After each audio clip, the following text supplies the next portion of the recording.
Shadow work, toxic positivity, and how it creates the shadow. So, we all know these people. I'm pretty sure we all know people that are all about positive vibes all the time. Gotta have good vibes. Can't ever accept those negative vibes around me. Gotta have those good vibes, right?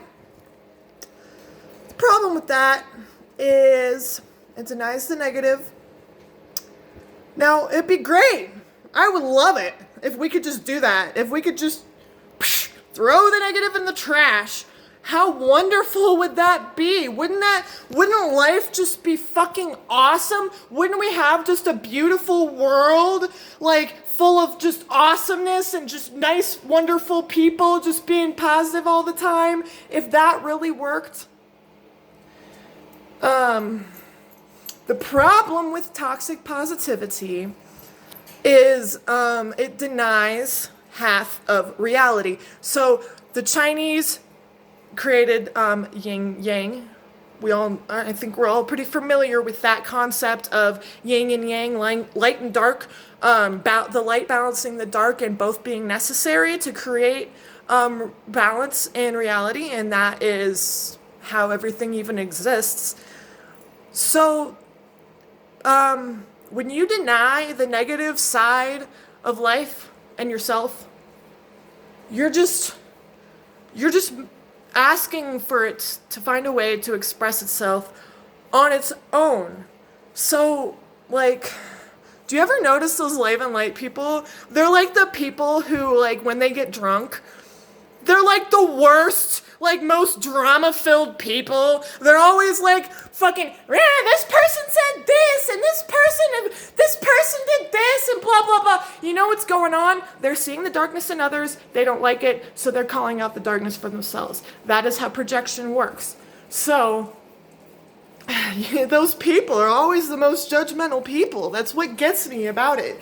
Is like they don't see that by denying their own negativity and judging others for it, that they're all they're doing is suppressing it in themselves, and you have no right to judge others. Nobody has a right to judge other people. You just don't, because you don't know their life. You don't know what they've been through. You don't know what they're currently going through. Everybody's life is very different, okay? We are all very different people with very different life experiences, and we have absolutely no right to ever judge anybody else's experiences because we haven't lived them. We don't know what they're going through. We don't know why they do the things they do, okay? There's good reasons for it, and there's good reasons why people don't do things the way that you do, okay? If we had a world where people just always did the same thing that you wanted to do and just was always just this positive, like let's just, conform, we all would be miserable. We all know that. We all hate conformity. We all know. Like, I find it most ironic that the hippie community is the one that's, like, pushing this ideology the most, because traditionally, hippies tend to go to that lifestyle because they're not they don't want to conform to the status quo, and they don't want to be like others. But yet they have this love and light ideology that expects others to be like them. It's kind of just like, get over yourself. Like, just fucking get over yourself, because love and light is not everything. We have evidence of this by our fucking, time and planetary motion day and night system. We have evidence right there. It has to be that way. There has to be light half of the day and dark half of the day. We can't have light all the time. If it were if the sun were out light all the time, we'd get fucking tired of it. We'd be fucking exhausted, dude. We need the time to rest and the time to be chill and more, relax and inside ourselves to rest and recoup so we can go back the next day and do the things in our life that we want to do. That is literally a cycle that we are already in. That's why I don't get these like positive vibe people. They're always like nightlife people too. That's what I find funny about it. They're always going to raves and getting drunk.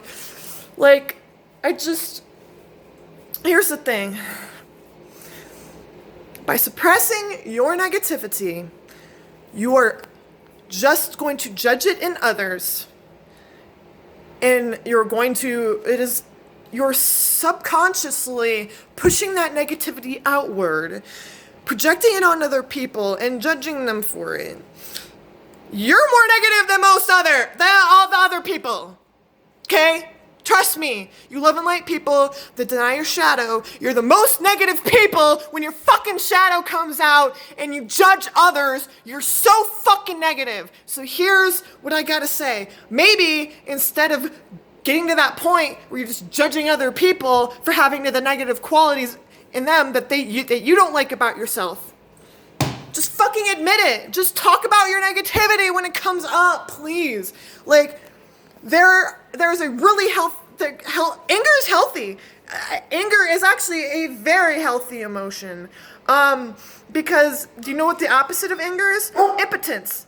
Impotence is the opposite of anger, and impotent people are people that will take whatever comes to them. They don't stick up for themselves. They just let other people like do what they want.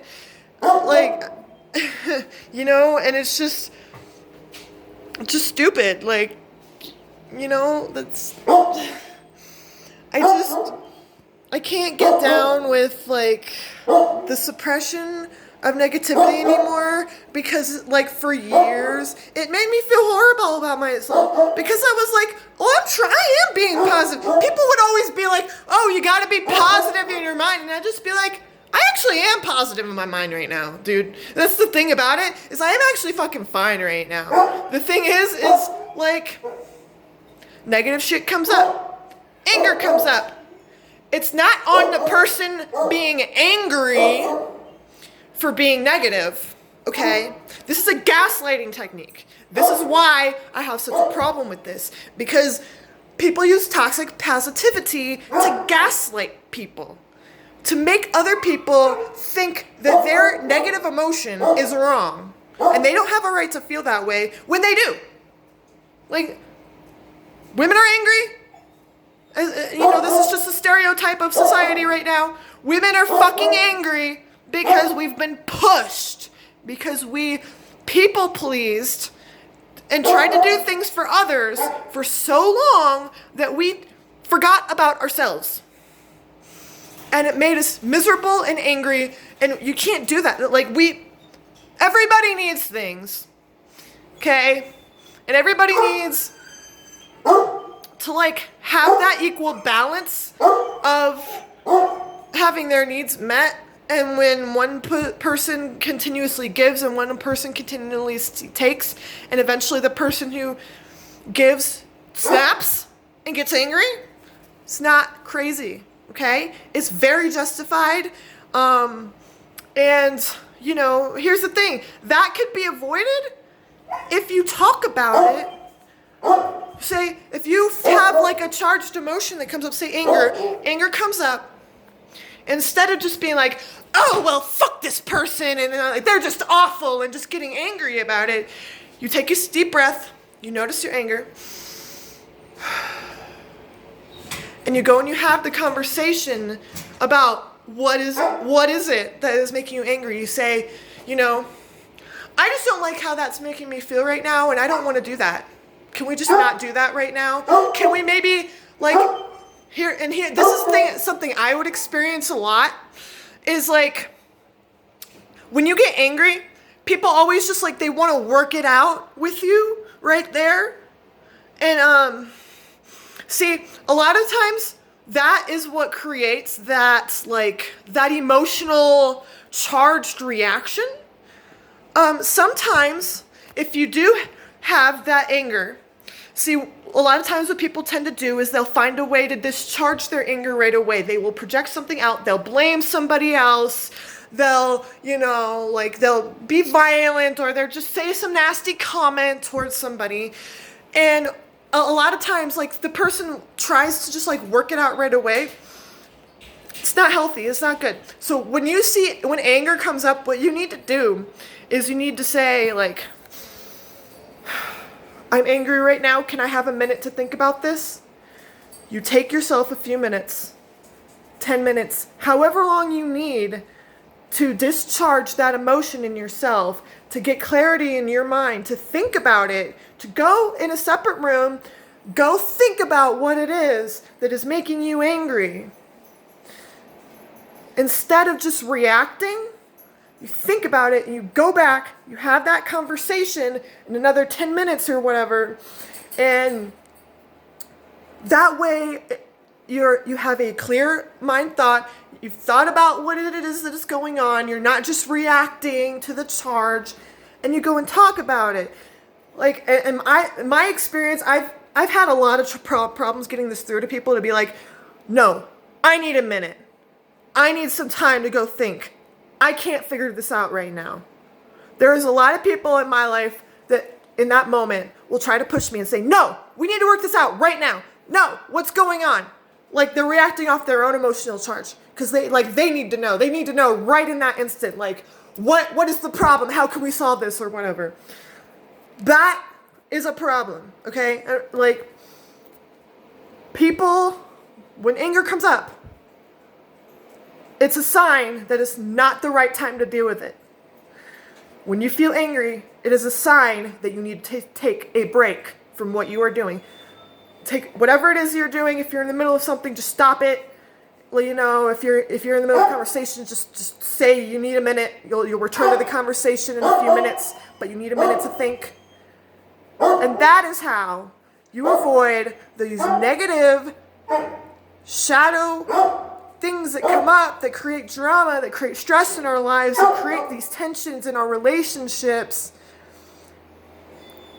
Don't react to anger. Anger is a sign that you need a breath and you need a minute to think, okay? That is what anger is. Don't let anybody tell you that you're not allowed to have it, though. Don't let anybody make you feel bad for that anger, though, because that anger needs to be expressed. Don't suppress that anger. Give yourself a minute. Go think about it. Like, just, don't suppress it. Just don't, please. Like, please, Lord, don't suppress it, because we've all had experience.